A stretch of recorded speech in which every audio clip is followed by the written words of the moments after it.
Hello, Connected Yoga Teachers. Shannon Crow here of the Connected Yoga Teacher website, Facebook page, Facebook group, and live show.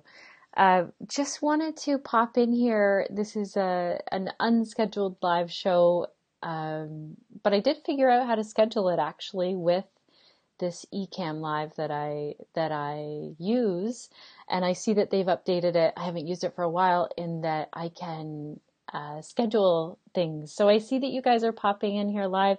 Can you let me know if the sound is working? If you let me know in the comments, that would be fantastic. And also, if you have any specific questions about your yoga business or specific questions, any struggles that you're facing, please put those in the comments as well. And I will do my best to get to them here while I chat. So what I wanted to pop in and say first was that I've just had a very full day already, and it's just the beginning of the day of oh good, Dominique, thanks for letting me know that the sound is good. I always wonder. I've just had a great full day of consultation calls with some of you, and a couple of things with that. There's a thread that's coming through, and I want to address that and just bring it to all yoga teachers. And then also to let you know that consultation calls right now for September are full, and I've got a waiting list over on my website. So if you've never worked with me before, you can fill out the initial consultation call form. And if you have any questions, I'm willing to meet with teachers to see, like, is this a good fit? And I will just let you know. I just talked to a yoga teacher today and said, you know what? Like, I think it's better if you reach out to a mentor that's really in your niche right now instead of booking consultation call, unless you get stuck with this one certain part where I see myself fitting in a little bit more. So I'm happy to let you know, like, if I see that I can be of use to you, to help you with your yoga business. So the consultation calls, there are a few spots opening up in October, but until the end of 2017, it is filling up fast. So if you're wanting to work together, initial consultation call, or I also, after someone has done an initial consultation call, I then will offer to work with someone in packages if it feels like it's a really good fit, but I don't advertise that on my website because that tends to fill up my schedule really fast. So I offer 6 and 12-month packages. 6-month packages are the most popular. So you can always let me know if you have any questions about that. So I see you guys are starting to pop in here and ask questions. Jess says, what is your specialty niche working with someone? So I would say, Jess, that my specialty, or kind of my superpower as a consultant for yoga teachers, is that one, I really understand what it's like to be a yoga teacher, and I've worked in 3 yoga studios in a manager role, so I really also understand the yoga studio side of things. And I've not learned the easiest way. So I've been teaching for well over 10 years now.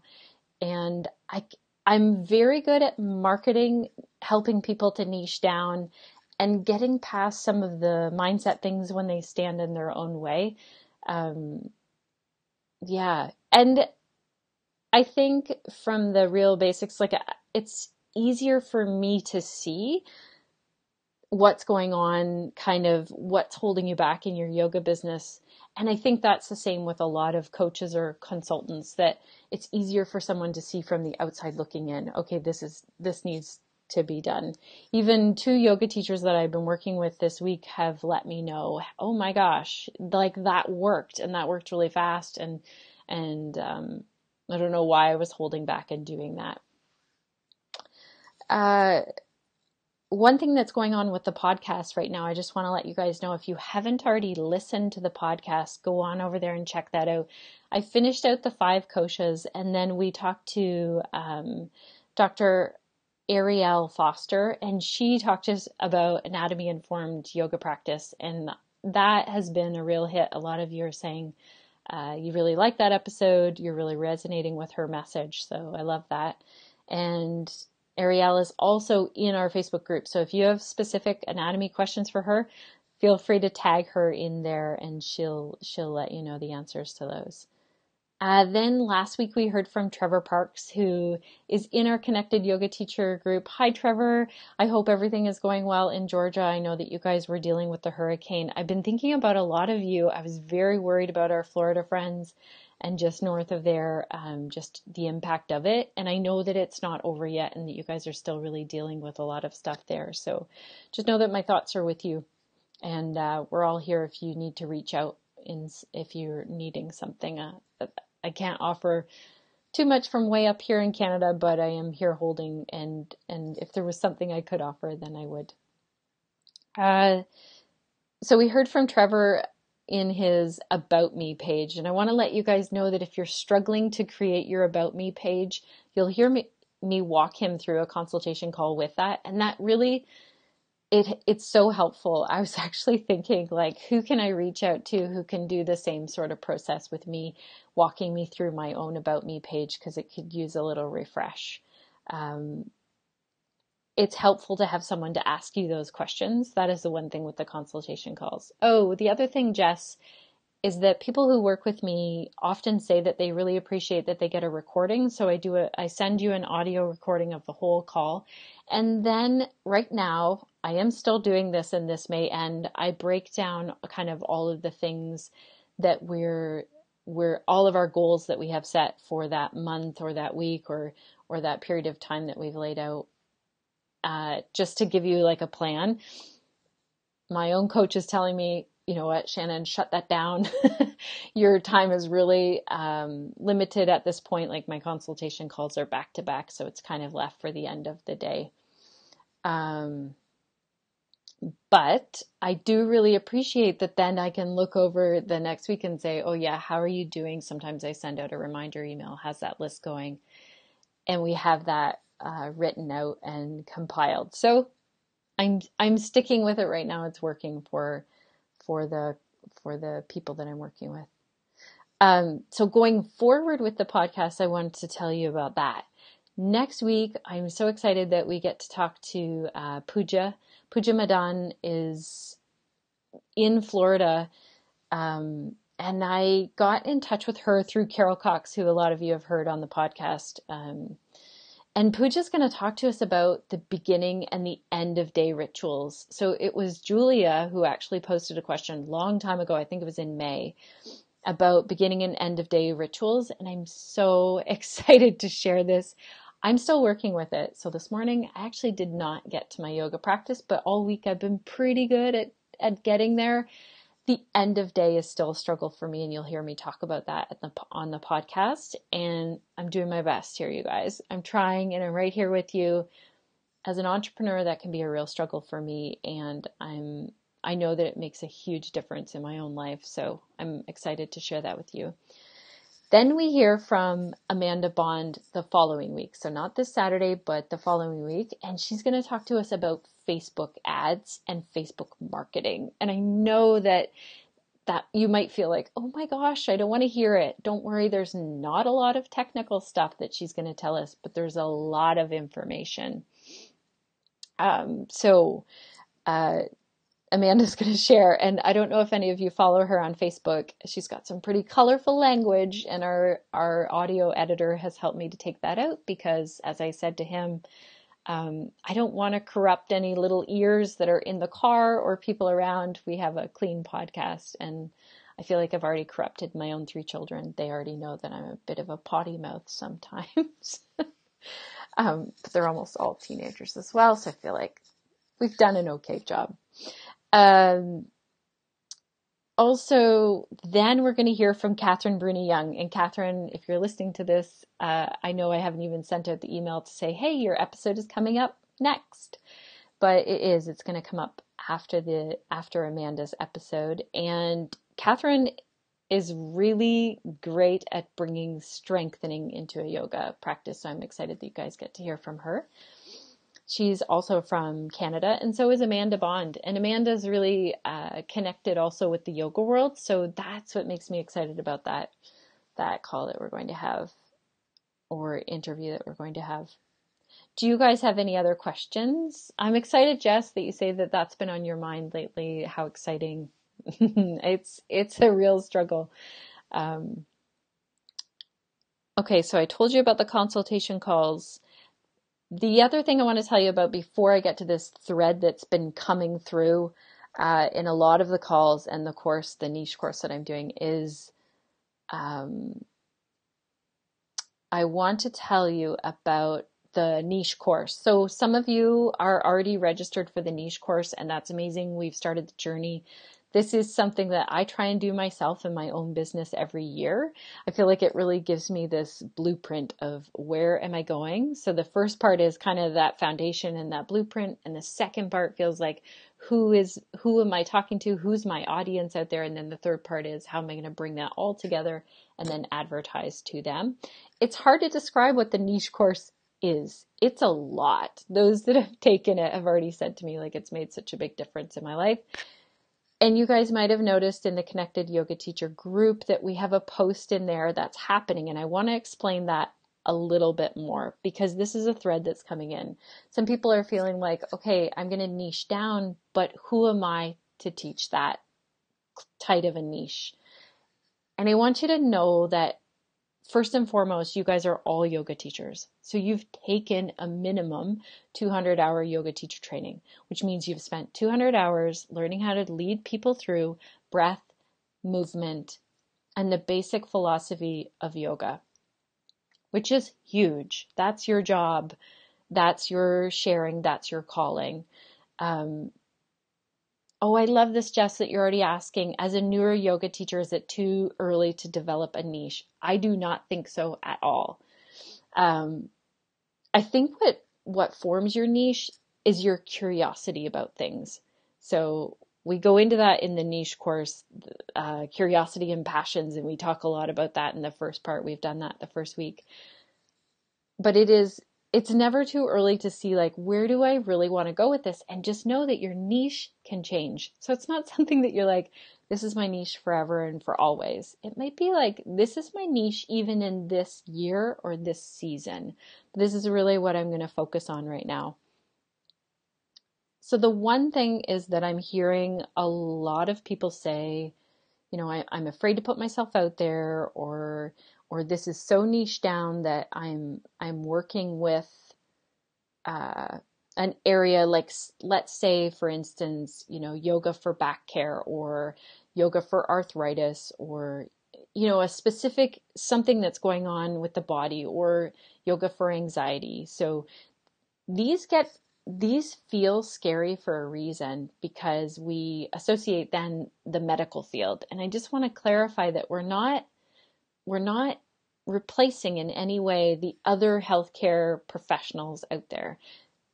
We're adding yoga. If those people have established, you know, what's going on with them in some way, and they're already seeing professionals, which I would highly recommend, and then they come to us because they know that yoga can also offer benefits. That's what we're there for when we offer a niche. And the way to build up this muscle, this craft, your niche, and the way to become an expert in this area is to take in some content, just a small amount. So take that in, study that little piece, bring it into your own yoga practice or your life practice in some way, and then share it. So this is the basic way that we learn something, right? We learn something and then we can share it. To take in that content, just know that doesn't mean like opening up your email and saying like, which direction should I go in? Or reading through Facebook and then going, wow, I'm interested in that, kind of following that rabbit tunnel. Instead, being really mindful about where you're getting your content from. So say you get a new book from the library and it's all about prenatal yoga. You get this new book. Then you're just going to take in one small piece, try that pose, and then maybe share it in some way. It might mean that you're sharing it in a post, or you're sharing it with your class, even if they're not prenatal, or in some way you're sharing it.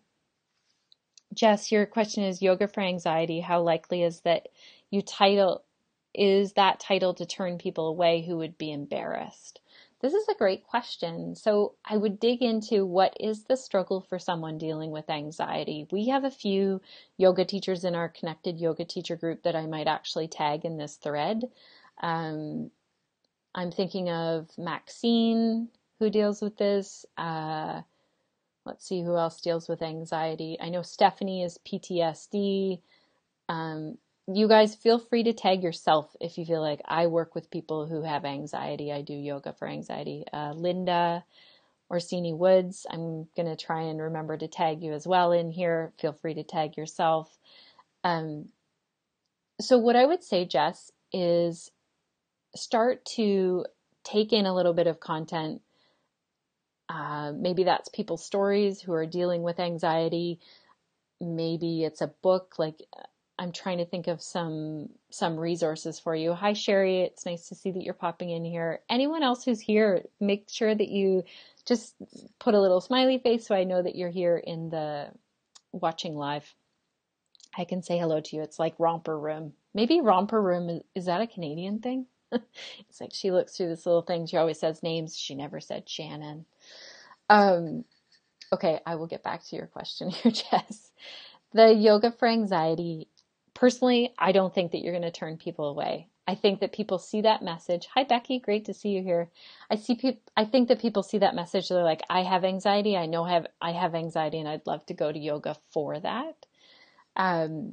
So take in that little bit of information. Maybe it's someone's story. Maybe it's a book, and try it in your own practice, especially if you're dealing with anxiety already. If you deal with that, there's lots of research out there about how the breath is affecting that.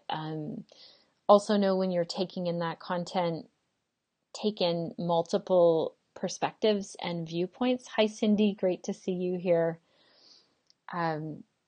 Know that as great as the internet is, you're gonna, if you go and you search like yoga for back pain, you might end up with a post that has wheel pose in it. And as much as wheel might be great for someone with back pain, it's not usually the typical yoga for back care pose that we would use. So once you study this and you bring it into your own practice and your own awareness, and then you share it, this is how you start to become the expert in whatever it is that you're offering. And I think it's fantastic to look at that niche as it being your curiosity. Like, what is really drawing you in? For a while, my niche was really into looking at trauma, and I was teaching my hands-on assist course and bringing in like that trauma awareness into that assist course. And then for a while, it was the koshas, and I actually brought that into the assist course. So there's various ways to bring it in. If you guys have a weekly class, this is a great place to kind of play. So you might say to them, it might be yoga for anxiety that you're taking in, but what you give to your students is, we're going to do a breath practice that really helps to calm the nervous system, right? So you're practicing with them, and then you ask them their experience. And when you start to take in more information about that, a great episode to listen to, anyone who's working with trauma, anxiety, is Margaret Howard's. I'm pretty sure it's episode number 3.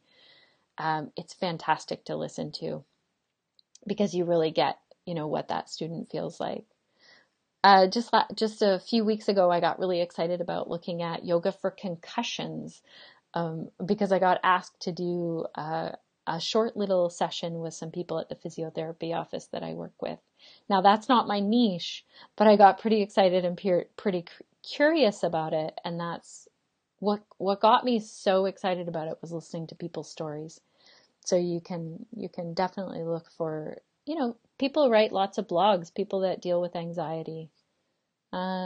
Jess, you're saying, so I shouldn't be afraid to ask my studio manager to change the name of my trauma-sensitive class to Yoga for Anxiety and Self-Care. People will still come and it will align with what I want to do. Oh my gosh. So you're already teaching a trauma-sensitive class now? I think, and that's even more specialized yoga for anxiety. I would be curious, like, I feel like I have a lot more questions for you now in terms of what draws you to teach yoga for trauma sensitive, or that trauma sensitive class, and then what's pulling you to teach yoga for anxiety and self-care. I would dig into that a little bit. That's probably your curiosity wanting to pull you in that direction. Yeah. And yeah, sorry, it's hard because I'm having a one-way conversation. All my classes are trauma sensitive. That's my jam, no matter what. Okay, I love it. So for a while, you could try out that yoga for anxiety and self-care and see how it goes. This is another really important part to the niche work. So it's not like we have it all figured out and then off we go, right? We try it and we see what works. So even with the Connected Yoga Teacher podcast, I can think of this example. I wasn't sure, like I just wanted to try and bring the 5 coaches into that and do it on the podcast and do 5 solo episodes. But really what I usually do is interview people or share my consultation calls or pick one topic of yoga business, but I wanted to do a little bit of the yoga philosophy. So I was like, let's try it. And some people have really loved it. And I think give it a try, especially if it's really pulling you in that direction. Of course, yeah, I still feel like I have more questions for it, Jess. So I'm excited. Even feel free to take this question and share it in the Connected Yoga Teacher group. Like once you sift through that question, you want to type it out so you can get my feedback, but you can also get the feedback of some amazing yoga people who are also more so that's their niche. So we'll try and tag some people in that. Is anyone else feeling like they have questions? So the big thing that it's called, the big buzzword around this of when you start to think of yourself as the expert is that we start to have imposter syndrome. And the one thread that I really want to share is that no one feels like they have this all figured out. No one. If someone is letting on like they're just, they never have a blip, they never have a self-doubt, I think they're lying. No one has it all figured out. So every person, and the really honest and vulnerable ones will tell you they have that, who am I to do this mentality and this imposter syndrome going on, myself included. So just know that we're all doing it. And Amanda shares with us in the Facebook one, there's a little, we get into this in the mindset, and she says, feel the fear and do it anyways. So yeah, you're going to hear that week from this Saturday. Sherry says, I think with all the going on lately with hurricanes, etc., that yoga for anxiety is much needed. This is so true. This adds another piece to that. If you're feeling that like, oh my gosh, who am I to share this? Flip it around and think of who is not being served by me not sharing it. So when we're afraid to share it, who doesn't get the help? When we have this real gift, who is not being helped? So for myself, if I wasn't sharing yoga for pelvic health, I know that I would have a large group of people that weren't able to be helped. And it's not until we're in it and someone comes up to us and says like, oh my gosh, this is making all the difference in my life. Like just a couple of weeks ago, a woman called me and she was like, I'm still doing those poses that we worked together with in that private one-on-one, and it's helping me immensely. And last night I was working with a student one-on-one online, and she was saying, wow, I can't believe this one pose is making such a difference right now in my body. And it's not until we share that gem that we get that feedback. But just so you know, there are people out there struggling, like Sherry said, with the hurricanes going through, and a lot of people are struggling. A lot of people are dealing with anxiety. So the more I can support you guys to say like, come on, let's go. Let's all march forward, even though we're afraid to put ourselves out there. And even though we may have times where it feels like, you know what, that didn't work. And that's something to look at as well. I don't know if I've told you guys, but there's a book called, I want to say it's The Originals. And it's all about like, you just keep putting yourself out there in some way with your content, if that's your yoga classes or your blog or whatever. If you think of famous inventors, they invent thousands of things and then maybe one thing catches on and we only really know them for that one thing. So yeah, keep putting yourself out there for sure. Do you guys have any other questions about being an expert, niche, just your yoga business in general? I'm here until we say goodbye. I think that's it. Overall in my life, I will just say like all of my kids are going to be teenagers by next February, and that's feeling a little overwhelming at times. But the oldest one is 19, and I just kind of see glimpses of like, oh, he's coming back home and filling me in on his day and asking me questions, and that's nice as a mama too. Oh yeah, Jess, teaching long distance virtually. I don't know if you've seen the podcast episode by Rosalind Kemmer. She talked to us, I think it was episode 6, and it's fantastic for talking about how to teach people virtually. I know from my own experience, I thought, you know what? I can do this. Like I have people asking me for yoga for pelvic health. I do tell them like it's best if you can find a yoga teacher in your area that specializes in that. But if not, then, or say for whatever reason, and I think yoga for anxiety is a big one on this. And Maxine, if you're watching this video, I'm sure you can pitch in on this as well. People who are dealing with anxiety, it's hard for them to get out and get to a class. So being able to do it in the safety of their own home virtually is a really nice offering as well. I forget who was telling me, someone in our Connected Yoga Teacher group was telling me that they're doing virtual classes. And then Sherry, was it you that was telling me you're doing virtual classes? Because we work together on Zoom. So I offer mine on Zoom. I know some people do it via Skype. Sherry, pop in and tell us like what that's been like, because you had a way of really holding space that was nice. Maybe it was during meditation or something. Let us know what that is. Yeah, Sherry. Sherry will know more about this, Jess. And who else is doing it? I know for me, the challenge is that I can't like get in there and be hands-on with people, which is a little more what I'm comfortable with. Hands-on assist when I feel like the message isn't getting across. But, and also not being able to see, you know, how are they situated? And some of the yoga that I teach is so subtle. So it feels like it's a bit of a barricade, but the next thing is like I can do it from my home and they're at home and I can see their home space and where they're set up and then they have their recording of it and nobody has to travel. Jess is saying, sorry, this little thing is in my way. Just going to move it over. Jess is asking, and can you do virtual group classes that allow for live interaction? Yeah, so Zoom is the way to do that. I'm doing one right now with 2 people. Okay, Lou, I'm glad that you popped in here and said that you're teaching live virtual classes as well.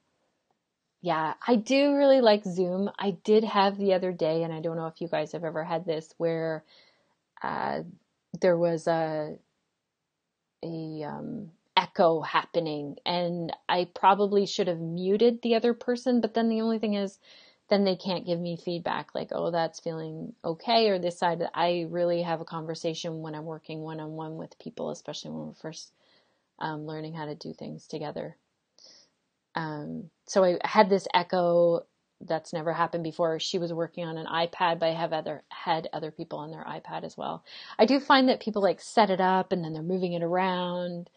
Also, there was a time where I was teaching virtually and their whole thing shut down, and I thought, what am I going to do? Like, I have this set amount of time and then I have to move on and do something else, which is, I have to keep an eye on the time here. Same thing here. But I just kept teaching. So I led them through the rest of it and then said, sorry, your internet cut out, but I finished the rest of the class and you can follow it virtually. I will try and tag, Rosalind shared with us, and it might even be in the show notes of her episode. I'm going to try and show you guys. She did a Facebook video for us when we were really very new in the Connected Yoga Teacher, and she taught us a virtual class through Facebook Live, and which is much harder because you can't see the people that you're working with via Zoom or online. When you're there live, you can see people, but that is another option as well. Lou says, I do one-on-one verbal cueing and watching the client's form is what I focus on and offering options based on their abilities and limitations. Yeah. So Rosalind gets into this in the podcast, talking about how to set things up and also the verbal cueing. Sherry says same as Lou. All right, you guys, I'm excited about this thread. For somehow we went from experts like teaching virtual classes. I'm excited that you guys are in here chatting. If you have any other questions, a couple of ways to get in touch with me. So my email is shannon@theconnectedyogateacher.com. And I will tell you my email is really full these days. So if I don't get back to you right away, that's why. Another great way to get in touch with me, and I love that a few of you have done this, is just leave me a voicemail. If you go to the Connected Yoga Teacher page, you can click on the voicemail button and it goes directly to my email and I can hear it as an audio. And for me, this is sometimes a little easier to listen to audio and then I can reply back to you that way as well. Okay, you guys, this has been fun to check in. I certainly didn't think that we were going to go this long. I'm going to grab a little bite to eat, a little stretch, and then continue on with my work today. Okay, take care, Connected Yoga Teachers. Bye-bye. Stay connected to yourself and to each other, this community, and to your practice. Bye.